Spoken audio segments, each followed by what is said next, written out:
once you start to put your opinions out there, now like you're taking a stand in the world. You might speak.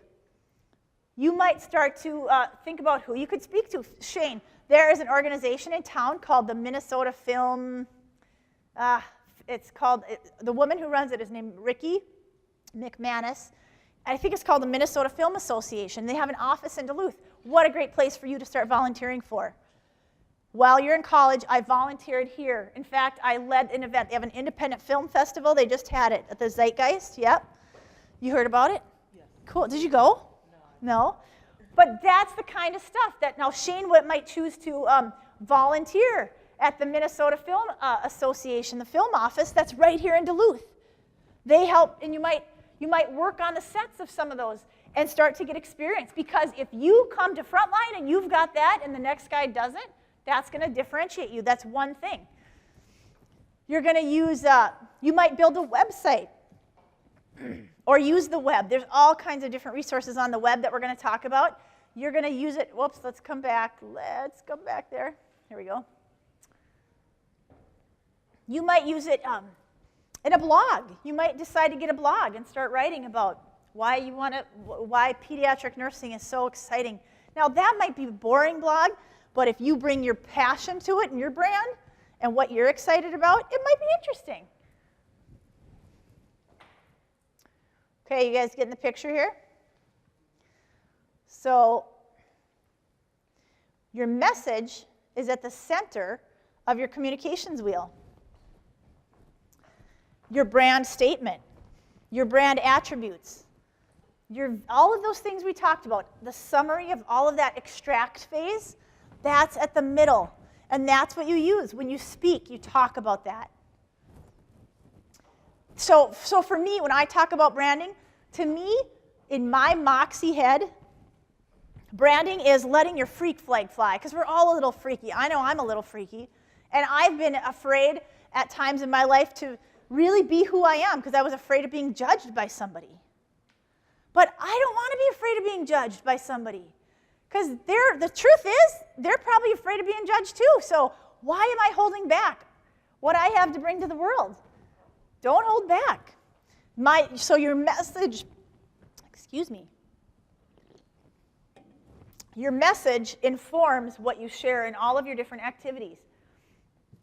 Your bio on LinkedIn. There's a new website called about.me.com. I'm going to show you an example of that.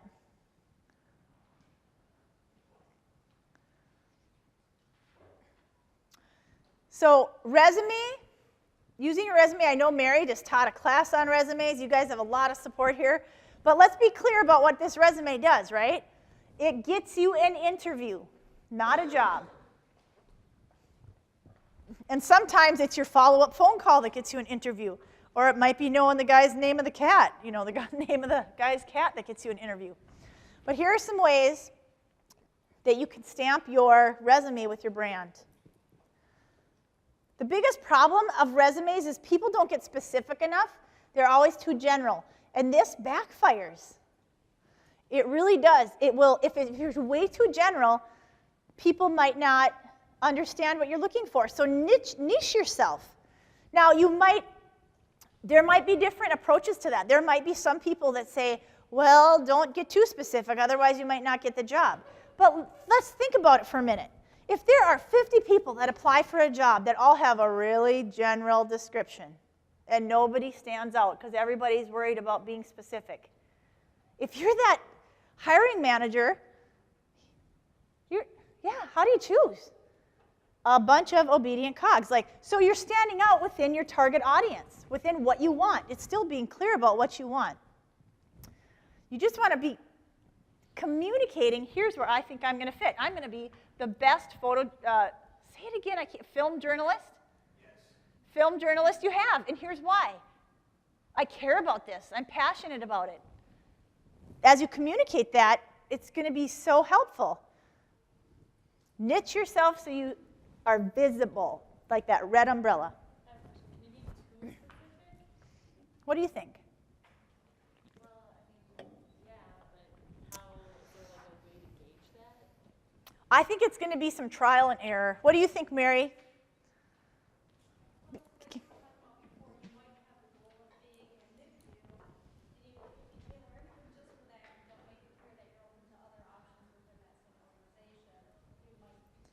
Yeah, so I think you're gonna have to be a little smart about it, and that's where you can go to your counselors and talk it through with them. But here's the deal, ladies and gentlemen. If you want to be a nurse that works in a NICU, and that is what you say, but then you're gonna be looking for jobs.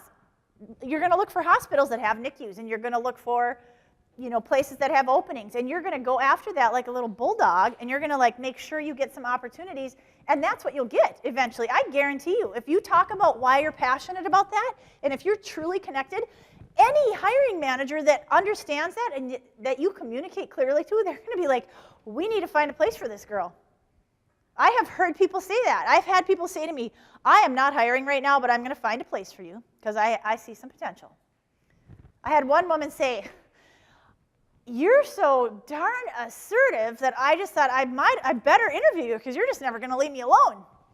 But I was persistent. I stood out for her. I just wasn't another resume on her desk that she doesn't have time to get through.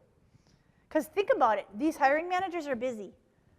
And sometimes it's easier to tend to their other stuff than hire you. But if it's really something you want and you're branding yourself and it's clear and you know it's a good fit, go after it. So use your resume to work harder for you. Communicate your personal brand. Keep in mind that resumes are scanned in 10 seconds, 10 to 30 seconds. That's how quickly you have to make your impression.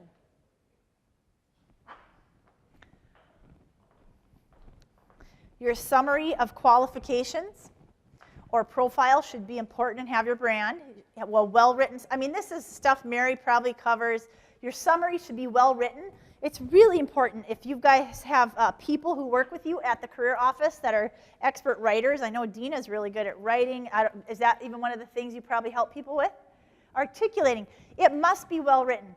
I would much rather stand in front of a room and talk to 100 people than write anything. I do not like to write that much. I'm a really good writer and I can do it, but it's like, kill me, don't make me write. So it's really helpful for me to hire a copywriter and make sure that what I say about myself is well said. Because I'm not going to say it as good as a copywriter is. Be clear on your brand.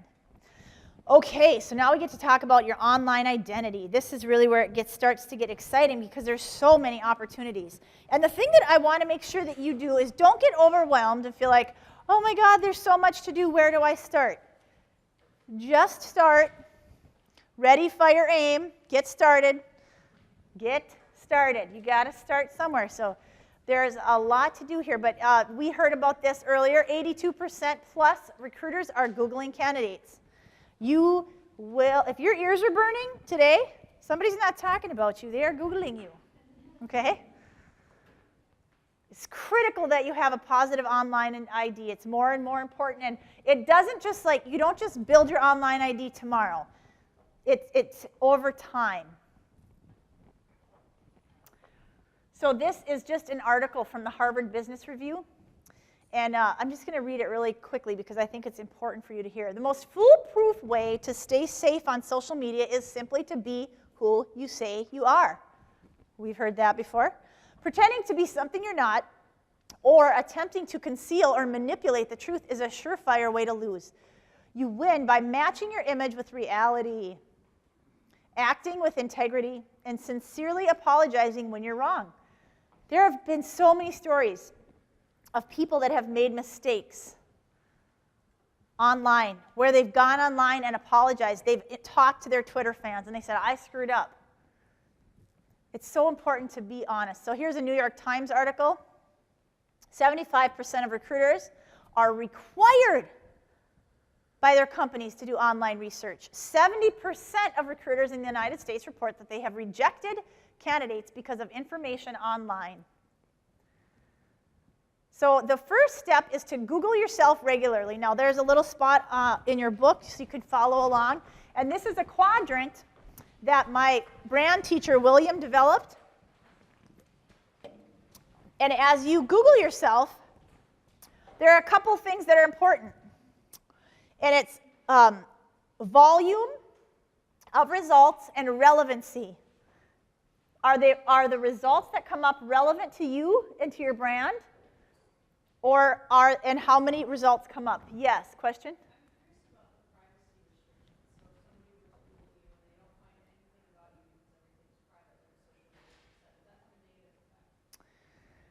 That is a question for Mary someday, and I'm going to put that in the parking lot because honestly, I don't know about the privacy restrictions, but here's what I would say. I would agree with Dina. If people can't find anything about you, you don't exist to them. So that's what they're going to think. So even though you feel like you're more private and you don't want to be found, you've got to make sure that what's found is accurate.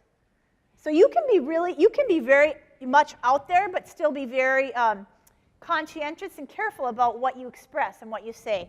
What were you going to say over here? William Arruda, A-R-R-U-D-A. A-R-R-U-D-A. There's a whole, he's got a Reach branding club that you can be a part of, read some articles on, and he's really just a fabulous teacher. He developed this tool. It's called the Online ID Calculator, and it's free, so you can just go and Google this. I think I gave you a link to it in your workbooks. And this will help you understand if you are digitally distinct or digitally disastrous or where you are on that quadrant. The other thing that's helping out is, the other thing to look for is your diversity of results. A few years ago, Google started being able to Google pictures and video. So now video is so much more important than it used to be. I went to New York a couple of years ago and taped a video bio, and if you go to my website, it's the first thing you see. I never in a million years thought I'd have a videotape of myself on the website. But you know how many clients I've gotten because they've watched that and they said, wow, I love it. This is good. I just, somebody referred you and then I watched your video. It's so important to have it. And so one of the things you guys could do is work with some of your techie guy friends that maybe are good on video and have them shoot a little intro. No more than 2 minutes. But shoot a video about, hey, here's who I am, and here's what I do, and you might have a link to it. You might put it on YouTube and then post a link on your about.me page or on LinkedIn so people can see you, get to hear from you. But make sure that there's good rules and guidelines about what you need to do when you put a video out there. The sound, right, guys? The sound needs to be good. The lighting needs to be good. Don't do a mediocre video. Now, that doesn't mean I had this one client that hired the news center of her town in Hibbing to come out and, she spent way too much money. You don't need to do that either. There's people that, you can get these things done. But the diversity of your results are important. So having different pictures out there, positive pictures. Let me just tell you a quick sidebar story. I have a young friend that goes to college in Duluth, and she's going to be a nurse. And she is delightful. She is so friendly, and she has wonderful brand attributes. She's conscientious. I was looking at her Facebook page one day, and there was this picture of a group of girls from at a bachelorette party. Low-cut shirts, lacy things, little paraphernalia that they're hanging on to. You can just imagine what it was, right? Not a good picture to be found by the hospital that she's working by, and they can find it. So be thoughtful. I'm not saying that, and here's the thing, guys. There are people out there today that are saying, well, Generation Y, you guys, the millennials, that's just college students. They party. There's going to be crazy pictures. So eventually it's going to become irrelevant, and it's not going to be a big deal. You could go with that thought if you wanted to. I wouldn't. I wouldn't recommend that. Be thoughtful. Be conscientious. Stuff like that will be found, and I would just feel so bad if that kept you from getting a job. But that doesn't mean don't get out there. Get some pictures out there that are relevant to your brand, that speak to who you are, doing one of your passions. So jumping back to, did I answer? I was answering a question, and I kind of digressed. Did I answer the question? Okay. So this is just back to Google results. So the volume of results, the number of results you have, is more quantitative. So this is interesting. William did some research about, because people were asking the question then, well, how many results should I have if I'm a career professional? What are a solid number of results? So this is interesting. Solid results for graduating seniors from college, 5 to 50. So we understand that you should be doing your studies and not spending your time, necessarily all your time, building an online profile. But that is solid if they find 5 relevant results about you. And if you do things like, here's one tip. Google has a free profile called the Google profile. I'm going to show you a little logo about that later. You got to go out and fill out your Google profile. It's free. And you know what?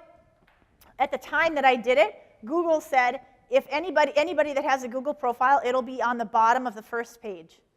So if you have a Google profile, you will be found by Google when somebody Googles you. Because you can start to imagine the challenge if you're like Tom Johnson and you have a common name. How do you differentiate yourself and Google when you're Tom Johnson? How do you make sure you're found when somebody looks for you? But the Google profile is simple. You can put a bio, you can put a picture, make sure it's a professional headshot. And John over here is a professional photographer, so if you guys need a headshot, he could probably do one for you. And bad pictures aren't. You could also just, have somebody take a picture of you at a nice picture, but make sure it's a good, crisp picture and that you're looking good. Did you have a question or comment? I answered it. I went from Jennifer Hansen to Jennifer Robinson, and I went to a less common name, and I Googled myself on Facebook, and there's a lot of Jennifer Robinsons out there. Yeah, isn't that interesting? Yeah. So, that was kind of my question. Like, maybe that's all Facebook, there's like hundreds. You know how they're going to find you? Because you have content out there that is branded. They're going to find you because you have to have content. That's why you have to participate. You start commenting on blogs that you find interesting. You maybe write a blog. You get a Twitter account. You get a LinkedIn account. You post some pictures. If you do a presentation, you share your slides on SlideShare because that way you start to have a presence out there. It's the same way you get known in a community. If you hide in your dorm room and don't talk to anybody, they're not going to know who you are. But if you get your tail to events like this and you shake some hands and you get out of your comfort zone and you meet some people, that's how you start to connect. Like, your little lunch date with Sarah, right? So relevance, we're talking about relevance, that's more qualitative. Are the entries about me? Do these entries reflect my areas of expertise? So there's a Jennifer Birch that I found in Georgia, who's a doctor. She's got a lot of entries, but 2 years ago, there was a lot more entries about her and not that many about me, but now there's more about me. Google is changing all the time, too. So, there's so many algorithms that change, it's hard to keep track of. But the most important thing is to stay engaged and have a presence out there. Do the entries reflect my top 3 brand attributes? Do the results prominently feature my website or blog? Okay, we're going to cruise. So this is just, you have a baseline of your brand profile. Once you have that, you can determine how do you want to improve your brand. Once you've got this, all this information, the external, the internal information. You work to be visible to your target audience. And that is how you express yourself and not repress yourself. So when you're exuding yourself, you got to align your brand with your brand environment. So this is super important, and I know some of you probably thought the whole night was going to be about this. Refining your appearance and your surroundings. So once you're clear about your brand, make sure that when people see you, they think film journalist, right? Like, so what do I need to do to make sure that people know that that's what I stand for? I would, have great parties, themed parties, interesting parties. That might be something you want to be known for. Maybe not. But it might be, and if it is, do it well. So do what you're going to do well. So the first thing when we talk about appearance, and these are just some tips. What's your style? Think, first impressions count. They really do. And this sometimes in my life has bothered me because I feel like it's kind of vain, but it's the truth. If I came here tonight and I looked like a slob and I didn't look like somebody that had the authority to be speaking about personal branding, or I was, boring, and I looked like I was, stuck in the 90s or something, you guys would be, really? You really have something to tell us about branding? It's really easy to get disinterested, right? So think about it.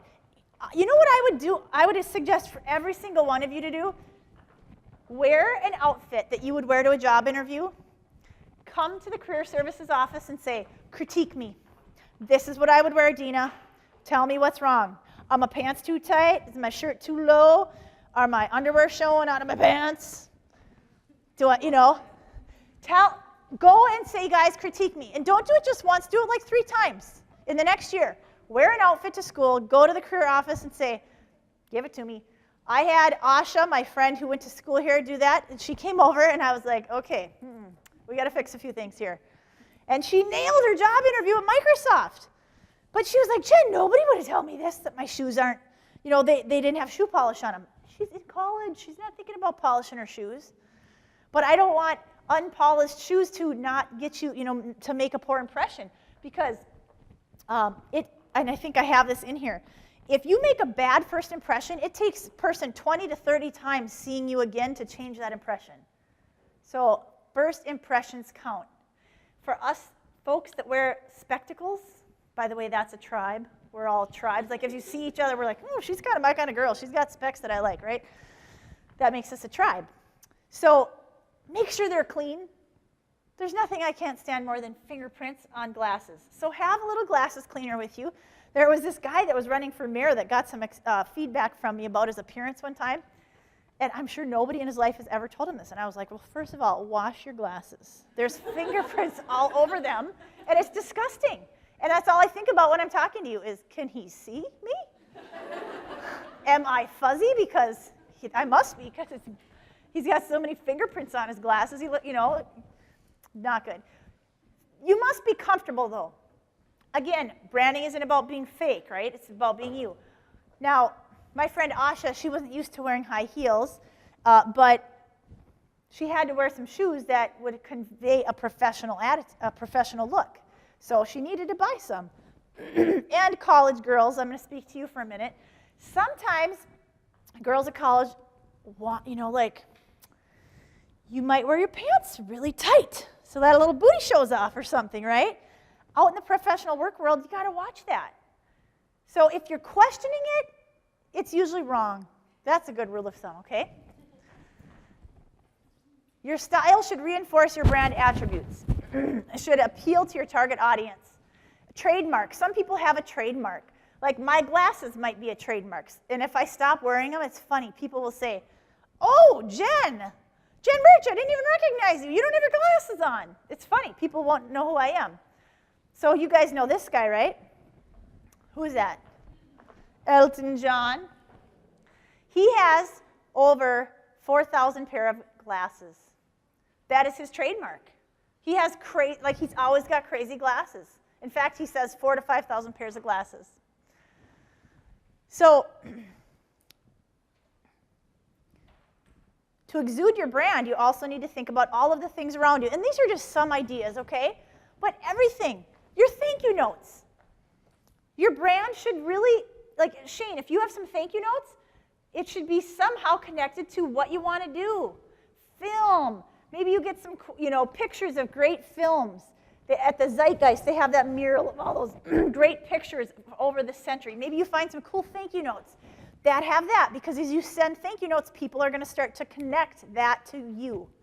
Your voicemail, everything, your phone that you carry. My color on my business card is orange and black. That's kind of my Moxie colors. So I've got a little orange case for my phone. I was intentional about that because it's my color. Now, orange doesn't look good on me, so I'm not going to wear it. But I do have a little business card holder that's orange, and I'm intentional about that. I have clients that are very intentional about the notepads they carry. And think about this, guys. This is a brand differentiator. If somebody walks in and has an iPad or a Post-it note to take notes on, that's a different brand. One says one thing about somebody, and one says the other. So that's one way that brand comes out. The way your office looks. Yeah, there's my little picture of an iPad.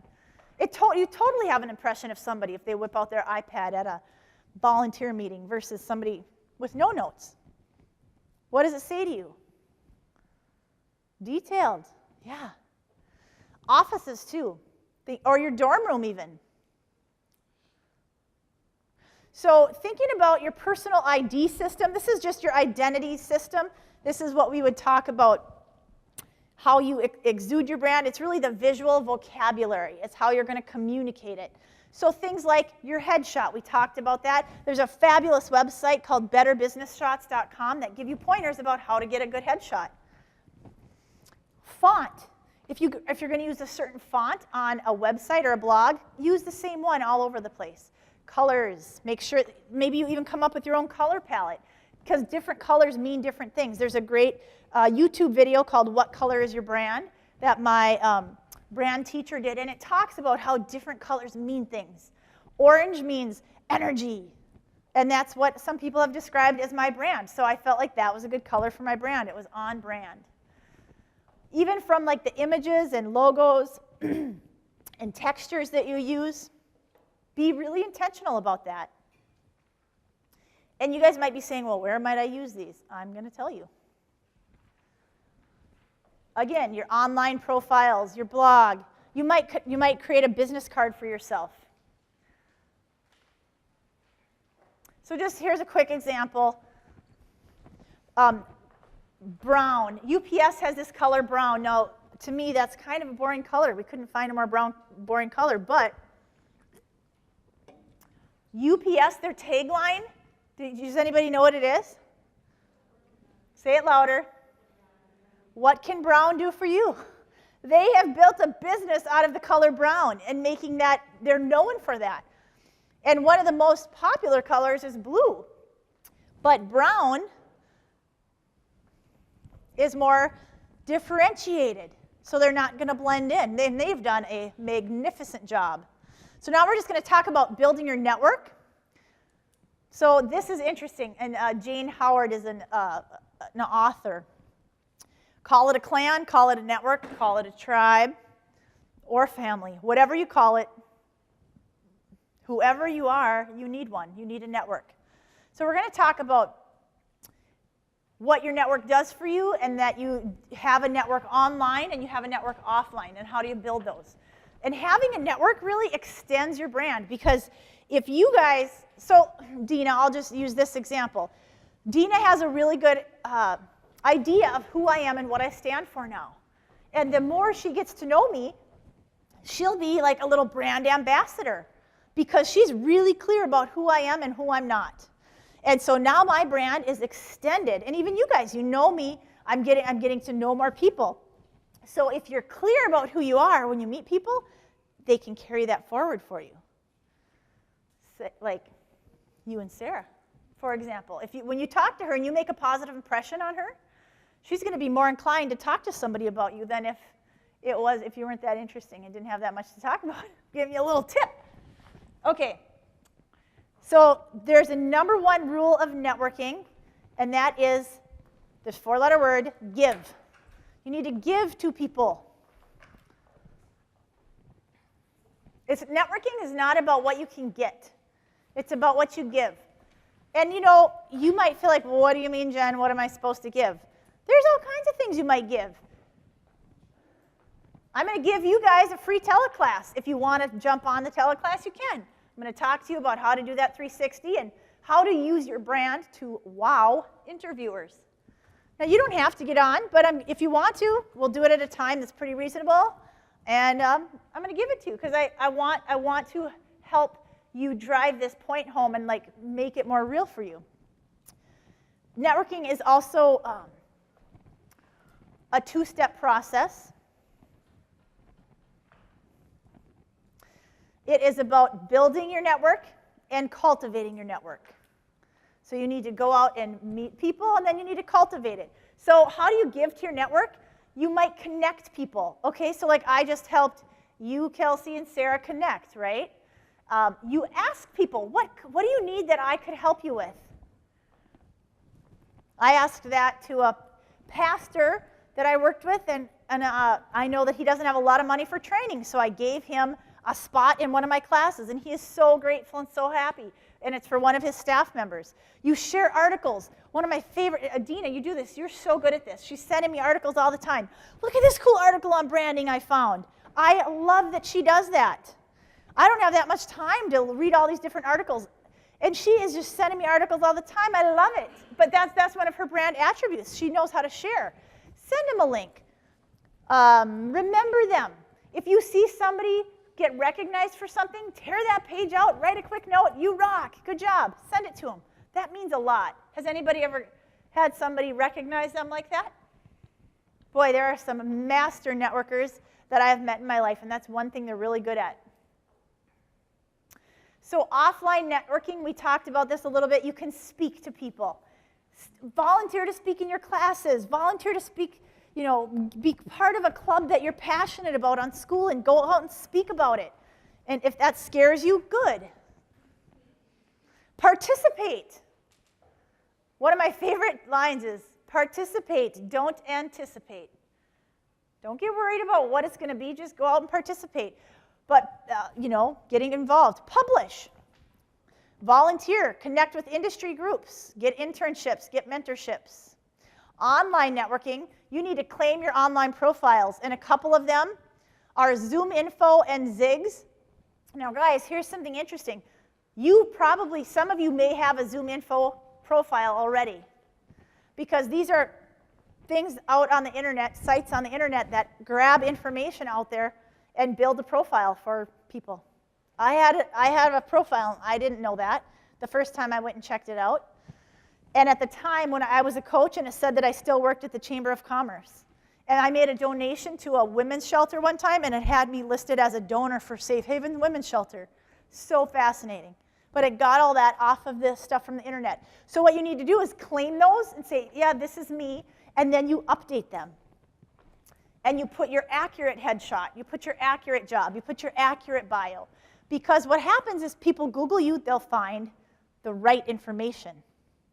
I've also seen these sites get hacked. And one of my clients it was really negative information, like part of weird, this guy likes little boys groups. It was weird, funky stuff that he had to claim that so he could get that cleaned up, because somebody might find that and not know that that's not true. And I knew it wasn't true. And I talked about the Google profile. Some more things to do online. The business networking sites. Now, one of the most popular ones is LinkedIn, but there's also things like eAcademy for entrepreneurs and small business owners to connect. And here's what's happening, guys. There's just conversations going on out there at some of these places, like Rise is a business networking site. Classmates, if you go to different schools, I think I saw for a school in the Twin Cities, there was like 4,000 people that had connected to on classmates.com. Well, you never know who's working at Frontline Company. When you go out there, if your graduating class is there, you never know who you might connect with. There is information out there on the internet that can be really helpful to you. And of course, using Facebook and Twitter, they're becoming more and more used for business networking.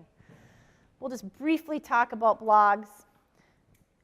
And actually, blogs are becoming less and less popular for people your age. They aren't doing them as much. It's more like the audience that's growing for blogs is 34 years old and plus. But they're easy to create. You have control over your message because it's going to be branded.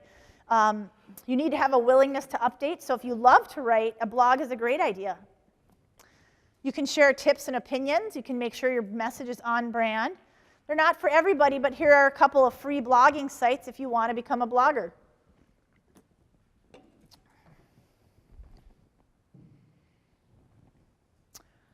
If you don't have it right now, you should go and try to find yourname.com, jenbirch.com. Yes?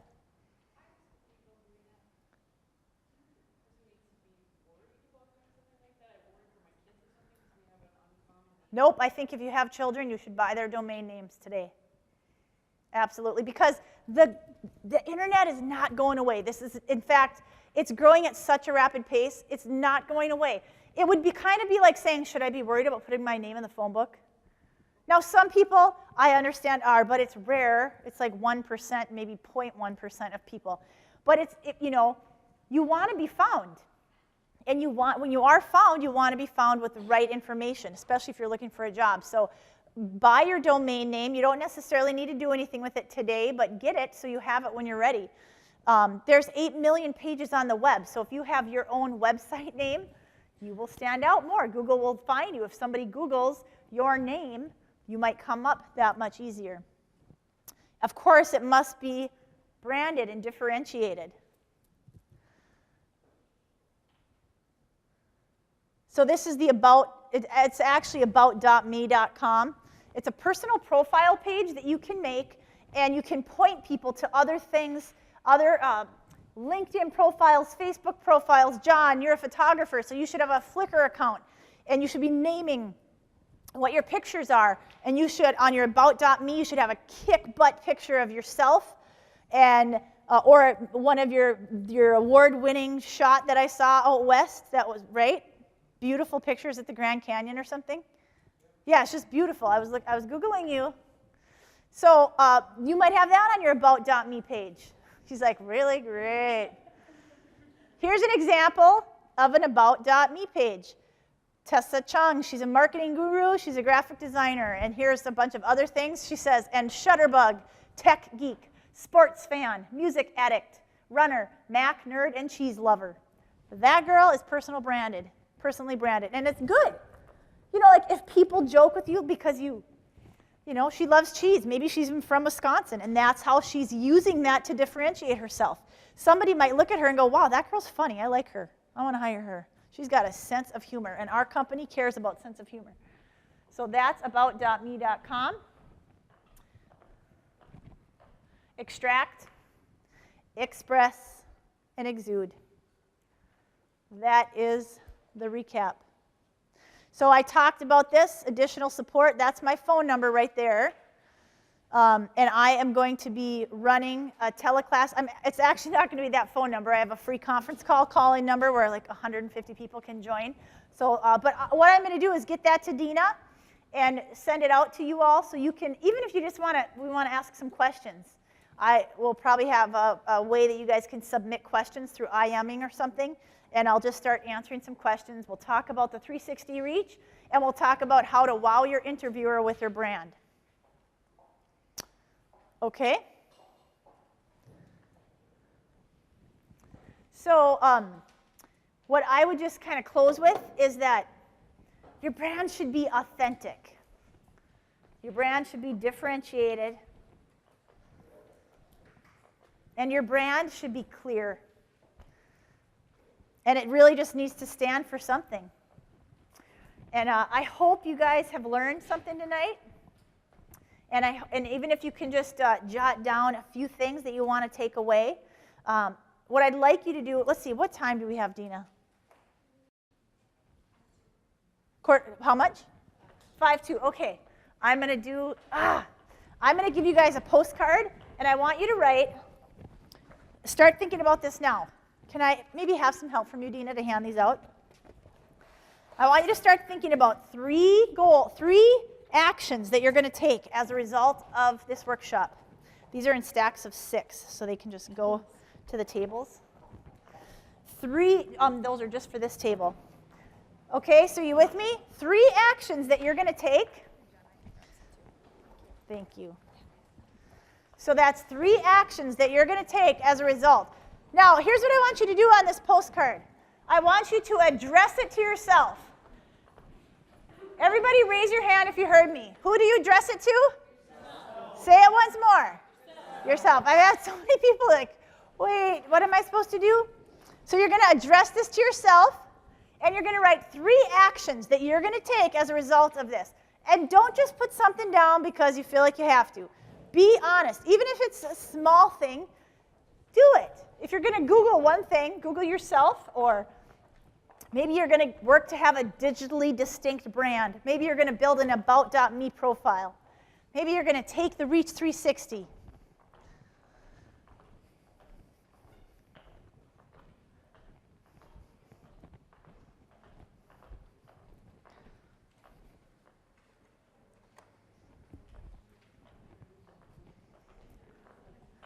Three actions that you're going to take. And when you're done, we're going to collect the postcards and we're going to draw for the iPod Nano.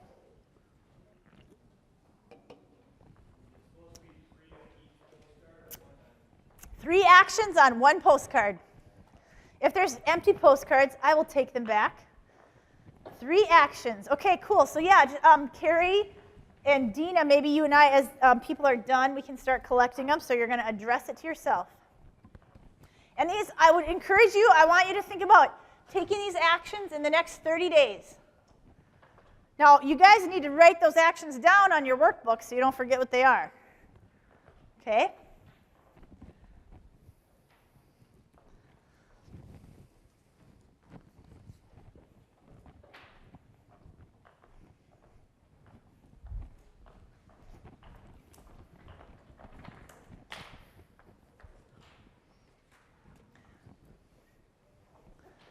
Actually, you can even just leave them on a pile in the middle of your table so we can get you out of here on time. Turn them over if they're complete and put them in the middle. Address to yourself 3 actions in the next 30 days. And we'll collect them maybe when you're heading out.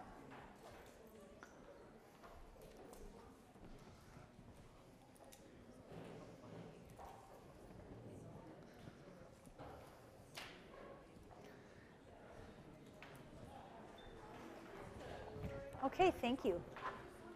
Okay.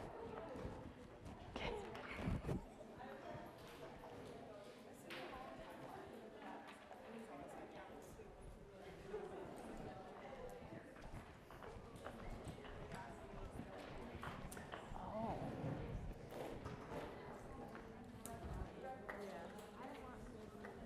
I'm just going to slide these here. Awesome. No, it's okay. I'll come back. Can I grab your completed cards, guys? That's mine. Awesome.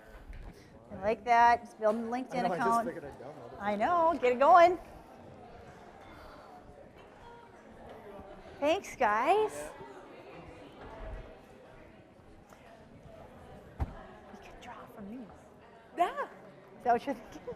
that's what we thought you were gonna. You No, said. but You're not gonna tell you. I was thinking the birthday thing. Yeah. This Any more cards? Because we're going to use those to draw for the iPod Nano. Aren't you glad you stayed till 8? I